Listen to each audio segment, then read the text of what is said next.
Federal Way is the 9th largest city in the state of Washington. We're between Seattle and Tacoma, right on the Puget Sound.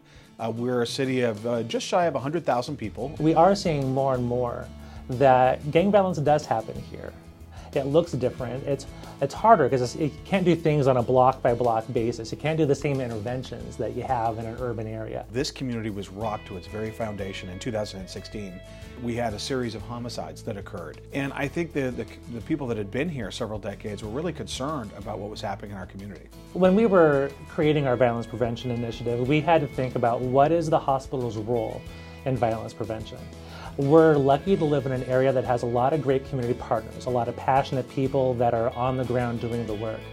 The hospital's role at CHI Franciscan is to be behind the scenes. We convene meetings, we'll help write grants, we'll help inspire passionate people to actually make their dream a reality. When I first was familiar with the Youth Violence Prevention Grant through CHI, the focus was on reducing middle school suspensions and expulsions.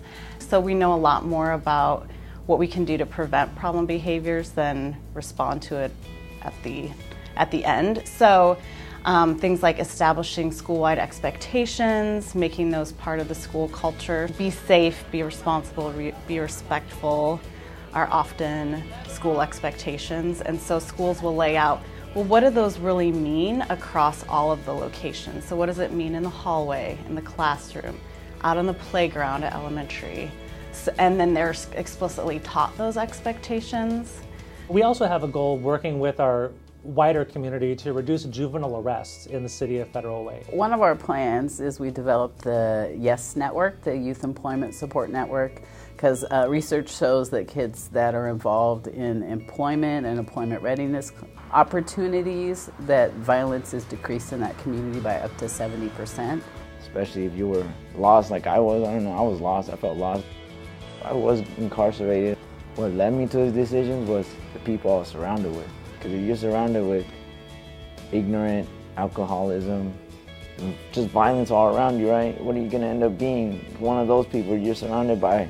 So the school district and St. Francis and lots of community partners got together to see what we could do to pilot a program to prepare kids and to help kids get summer jobs. We learned positivity and basically change your mindset and not being the same person you are. It was game-changing. Like literally, it was game-changing. The first year we started with 25 kids at one of our high schools. So from that we had the other students at the other schools and the other principals saying, why can't we do this for our kids as well?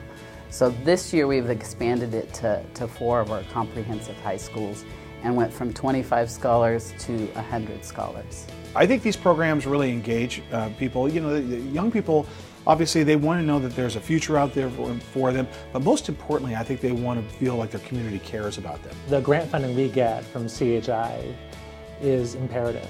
None of this happens without resources. You know, violence, you know, is really something that tears at the very fabric of our community. And it's great that somebody this organization that's such a cornerstone and pillar of our community is engaged in those prevention efforts.